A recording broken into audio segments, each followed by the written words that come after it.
Bonne fête de fin d'année et meilleurs vœux à vous tous.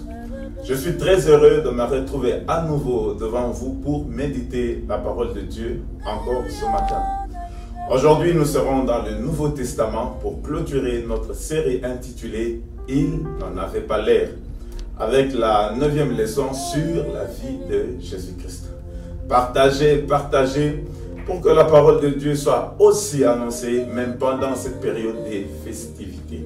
Alors, les Juifs qui attendent désespérément le Messie, nous sommes dans Matthieu chapitre 11, verset 3, se demandent à quand l'accomplissement de la promesse. Es-tu celui qui doit venir ou devrions-nous en attendre un autre?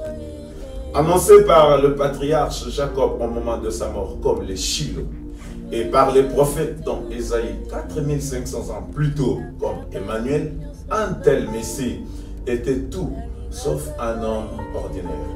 Et quand Jean-Baptiste, ce prophète craint par Hérode, vient à son tour parler de lui, il ne fera que remonter l'admiration du peuple, car il leur dira que même moi ne suis pas digne de délier la courroie de ses sandales. Mais le peuple de Dieu traverse un moment de troubles sociopolitiques et religieux. En effet, Israël passe tour à tour de la domination d'Alexandre le Grand à la domination de la Syrie, puis à la domination de Rome, avec 4 rois, fils d'Hérode le Grand, qui se sont partagés le pays pour mieux le dominer. L'époque où la circoncision devient un sujet de raillerie, au point que certains juifs se faisaient opérer pour cacher cette marque. L'argent et la politique se mêlent dans la foi, au point que même Josué, frère d'Onias, devenu Jason, acheta le siège du grand prêtre Ménélas au prix d'une forte somme d'argent. C'est dans un tel chaos que Christ est né. Première chose, Dieu ne tarde pas dans l'accomplissement de ses promesses. Tout ce que Dieu promet, il le réalise. Cette promesse racontée de génération en génération s'était réalisée. J'ai une bonne nouvelle pour quelqu'un ce matin. Reste à ton poste, attends, car la promesse de Dieu s'accomplira et elle s'accomplira dans ta vie certainement. Deuxième chose, rien ne peut empêcher Dieu d'accomplir sa volonté même dans ton chaos. Il agira car il est omnipotent. Mais regardez, quand les princes qui sont devenus de rois étaient nés dans des somptueux palais, Christ lui était né dans une étable. Quand ceux qui ont tenté de libérer Israël avaient des groupes armés, Christ lui avait 2 disciples. Et après 3 ans et demi de ministère, le voilà crucifié. Pendant que parmi ses disciples, certains l'ont abandonné, d'autres le regardaient agoniser à distance et même régner.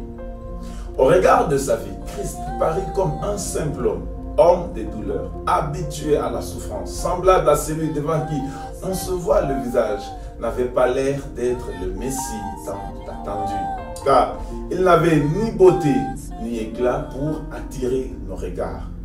Et la déception est telle que Cléopas, qui décide de rentrer dans leur village à Emmaüs, avec un autre disciple dit à l'étranger, rencontré en chemin, nous espérions que ce serait lui qui délivrerait Israël.